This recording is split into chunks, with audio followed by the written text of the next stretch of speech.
र कुशल कुसङमा उनीहरू पुग्नु सकुन् भनेर बिन्ती प्रार्थना यीशुको नाममा माग्दछौँ।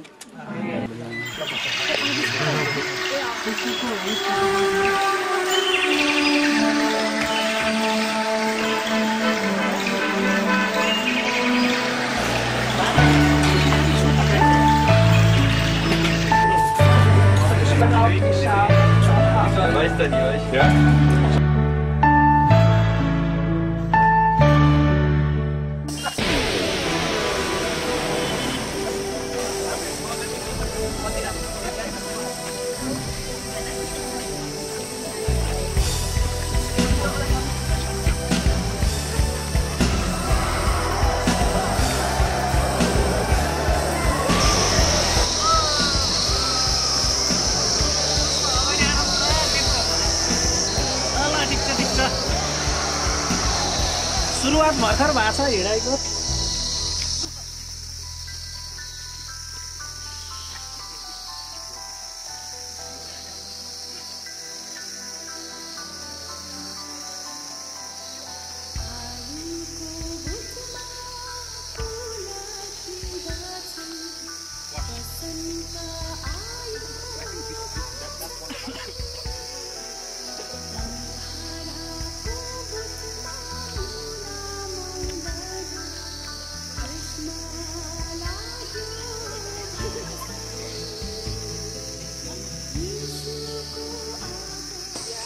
यहाँ आएर कस्तो पर्छ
धन्यवाद दिन्छौँ यो समयको लागि। पोखरादेखि यहाँसम्म आउनलाई तपाईँको सुरक्षा हामी प्रत्येकमाथि राखिदिनु भयो। हामीलाई सुन्दर समय तपाईँले दिनुभयो जवान सङ्गतिलाई।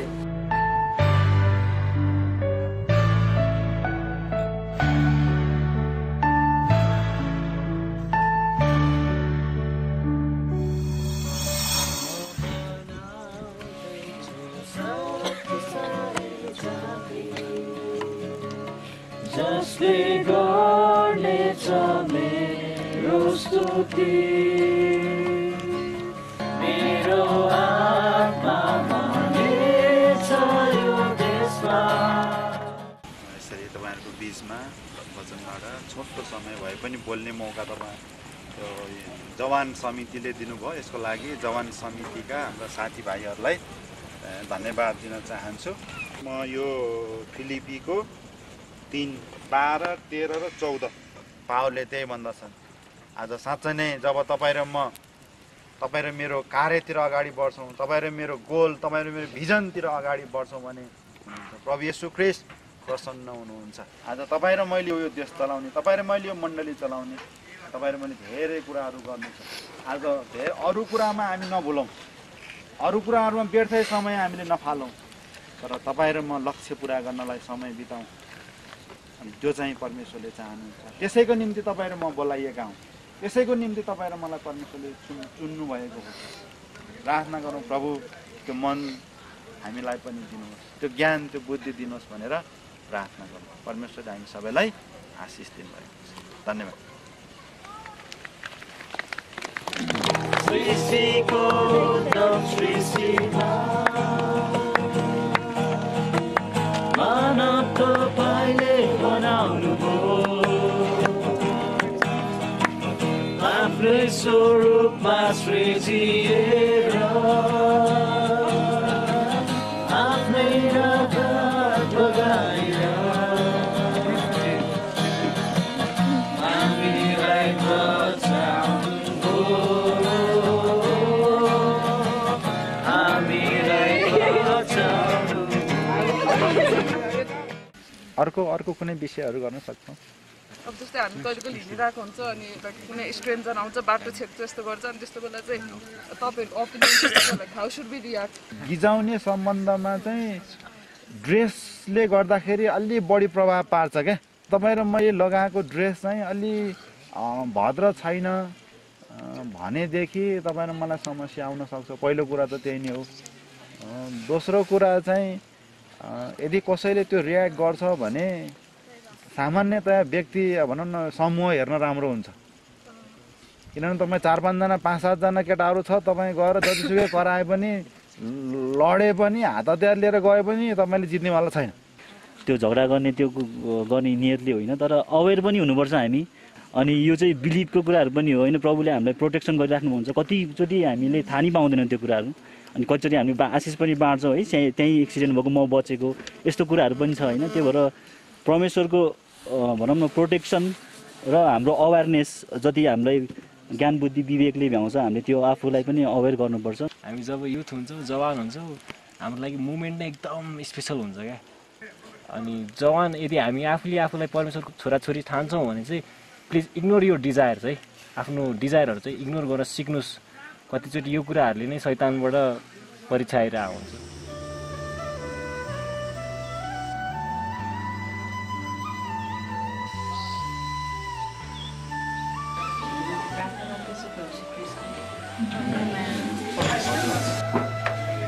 त्यसो हाल्नु पर्यो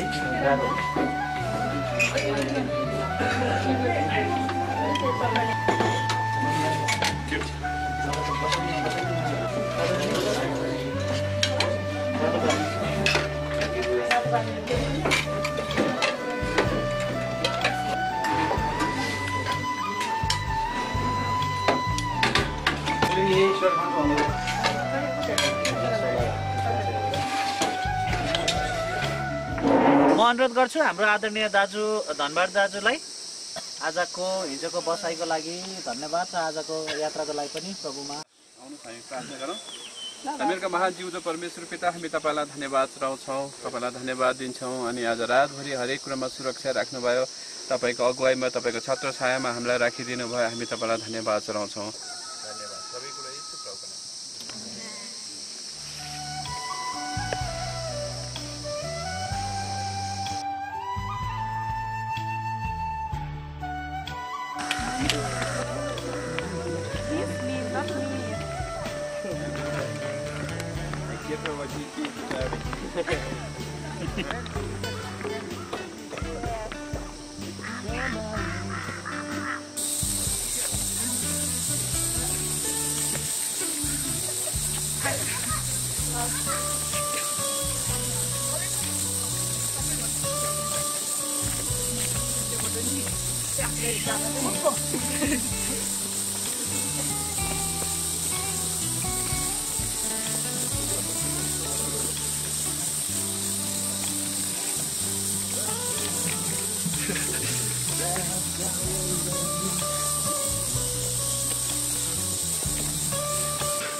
Oh!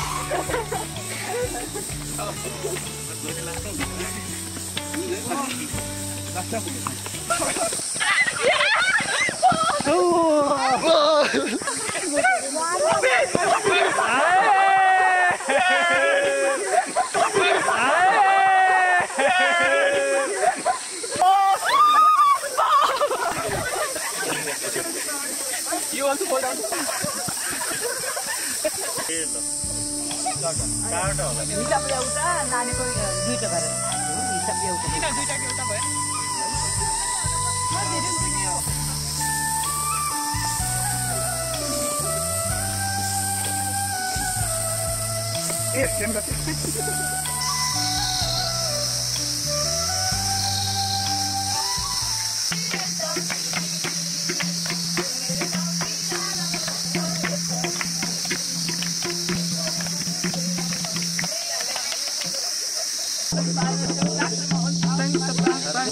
फने अनुभव फन जलन बोल्दैछौँ हामी है हेलो हेलो हेलो टिकेट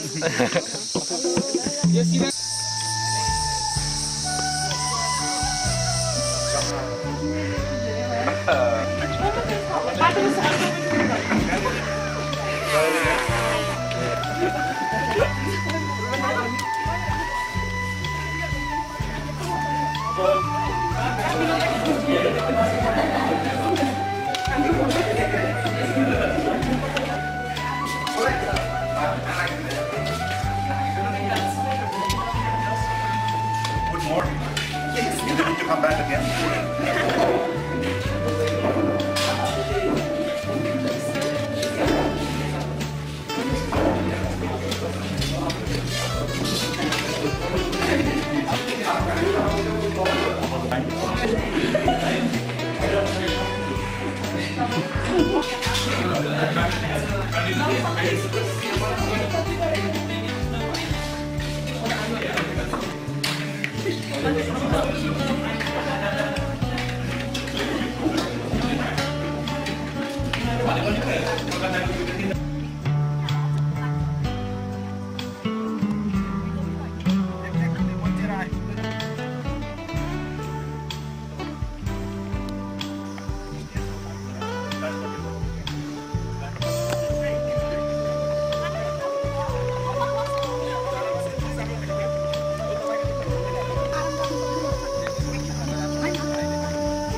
के गर्ने यस्तै छ ट्रेकिङ रमाइलै भएको छ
बाटोबाट पिकअप